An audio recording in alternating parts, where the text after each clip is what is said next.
বিসমিল্লাহির রহমানির রহিম। আজ আমরা শুনব পৃথিবীর ইতিহাসে সংঘটিত প্রথম হত্যাকাণ্ডের মর্মান্তিক ঘটনা, আদম আলাহিসাল্লামের দুই পুত্র হাবিল ও কাবিলের করুণ কাহিনী। এই কাহিনী আমাদের শেখায় হিংসা, অহংকার ও পাপের পরিণতি কতটা ভয়াবহ। আল্লাহ তাআলা আদম আলাহিসাল্লাম ও হাওয়া আলাহিসাল্লামকে পৃথিবীতে পাঠালেন। সময়ের সাথে সাথে তাদের সন্তান জন্ম নিতে লাগল।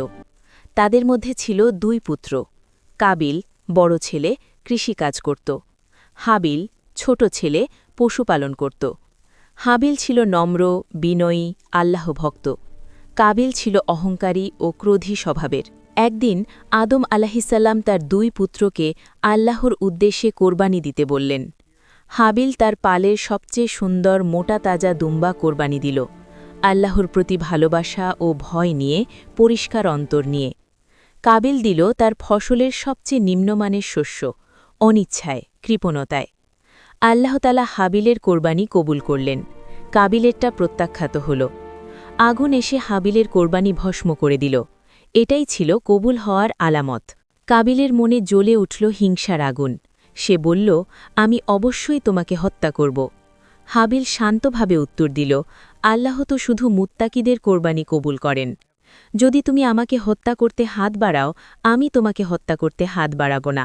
আমি বিশ্বজগতের প্রতিপালক আল্লাহকে ভয় করি। কিন্তু কাবিল থামল না। শয়তান তার মনকে আরও বিষিয়ে দিল। হিংসা, ক্রোধ আর অহংকার তাকে অন্ধ করে দিল।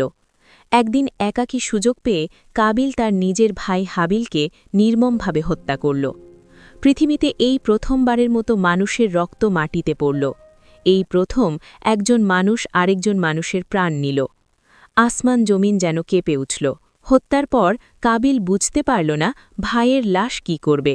সে অনুতাপে কাঁদতে লাগল। তখন আল্লাহ তাআলা একটি কাক পাঠালেন। কাকটি মাটি খুঁড়ে আরেকটি মৃত কাককে দাফন করল। কাবিল দেখে বলল, হায়, আমি কি এই কাকটির মতো হতে পারলাম না? আমার ভাইয়ের লাশ কিভাবে লুকাবো তা কি আমি জানতাম না? সূরা মাইদা, আয়াত ৩১। সে অনুতপ্ত হল, কিন্তু তখন অনুতাপে আর কি লাভ?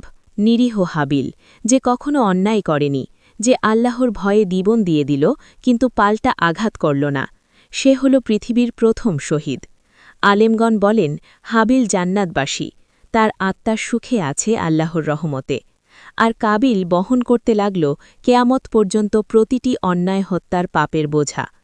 রাসূলুল্লাহ সাল্লাল্লাহু আলাইহি ওয়াসাল্লাম বলেছেন, যে ব্যক্তি অন্যায়ভাবে খুন হয় তার রক্তের একটি অংশ কাবিলের উপর বর্তায়, কারণ সেই প্রথম হত্যার সূচনা করেছিল। বুখারী ও মুসলিম। এই কাহিনী থেকে আমরা কি শিখলাম? ১. হিংসা মানুষকে ধ্বংস করে। কাবিলের হিংসা তাকে ভাই হত্যাকারীতে পরিণত করেছিল।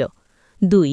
আল্লাহ শুধু তাকওয়াওয়ালাদের আমল কবুল করেন, পরিমাণ নয়, নিয়ত ও ইখলাস গুরুত্বপূর্ণ। ৩. অন্যায়ের বিরুদ্ধে ধৈর্য ধরা বীরত্ব। হাবিল জানত সে মারা যাবে, তবু সে পাপ করেনি। ৪. একটি অন্যায় হত্যা পুরো মানব জাতিকে হত্যার সমান।